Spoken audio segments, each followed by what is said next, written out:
Welcome everybody, it's Taormino here, and today's a great day because today I've got another Memory Monday for you.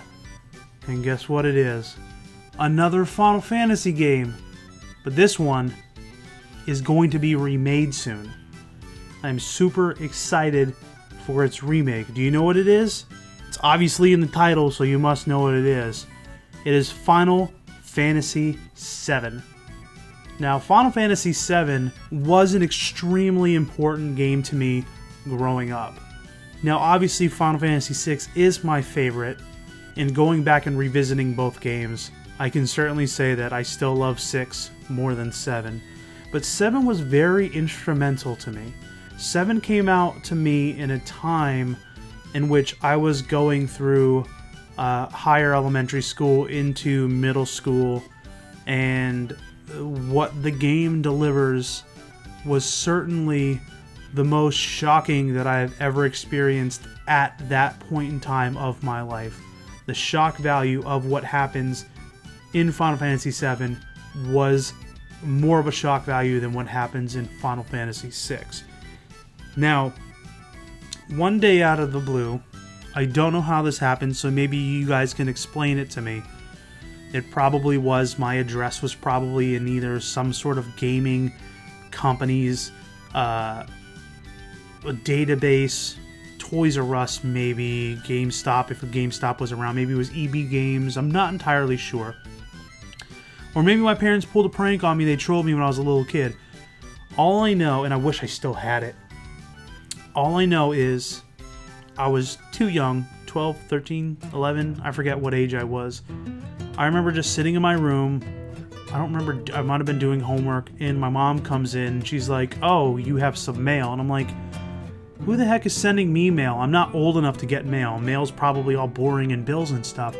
And she gives me a VHS tape, and I'm like, what is this VHS tape? And she's like, I don't know. It says Squaresoft on it. I'm like, Squaresoft? So I go ahead and I pop that in, and it's Final Fantasy VII. Final Fantasy VII's trailer advertising the game. And I was like, this game looks amazing. The graphics on this, at the time, I was like, oh my god, the graphics. They're so insane. I need this game. Like, I had a definite, I need this game. So after watching that, it just, I don't know, it kind of just made me a little crazy about wanting the game. So I had a friend in elementary school, I'll say his last name because it's so generic, his name was Matt Carter, and I jokingly called him Fat Farter, even though he wasn't fat and I never heard him fart before. But Fat Farter had a copy of Final Fantasy VII, and he was like, hey, do you want to borrow it? I'm having a lot of fun with it. And I'm like, and I told him the story of the VHS. He's like, I can let you borrow the first disc when I'm done with it. I said, oh hell yeah, let's do it. So I went ahead and he let me borrow the first disc when he was done. I had to wait like a couple weeks and he beat it. And he sent me the first disc. And I remember playing it and just in shock and awe of the graphics and the battles and things like that and the characters that were there. And one of the biggest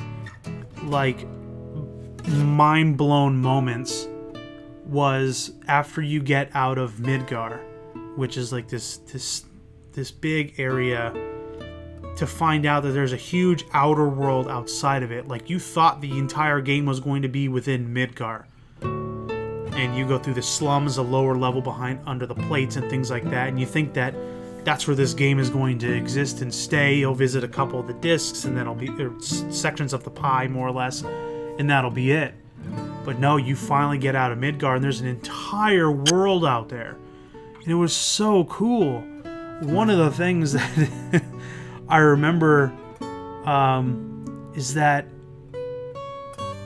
the ending of Disc 1, and spoiler alert here, if you haven't played Final Fantasy VII yet, you know, you can't hate on me for spoiling it.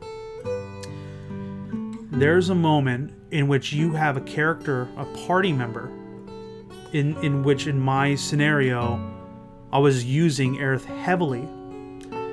Aerith is a character, a female character, that you can choose to start bonding with over another female character in the game. I actually chose to bond with Aerith in that game.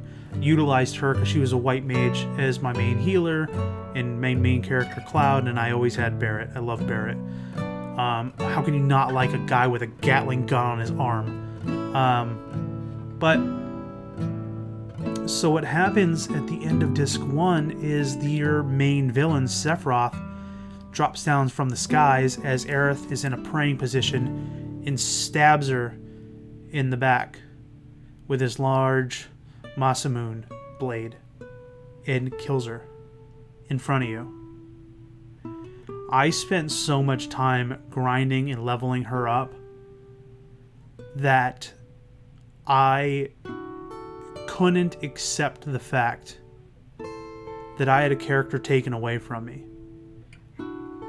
It didn't register to me that the developers of the game would allow me to grind her up to level 99, in which I had done in later playthroughs to get her ultimate weapon and final limit break and things like that.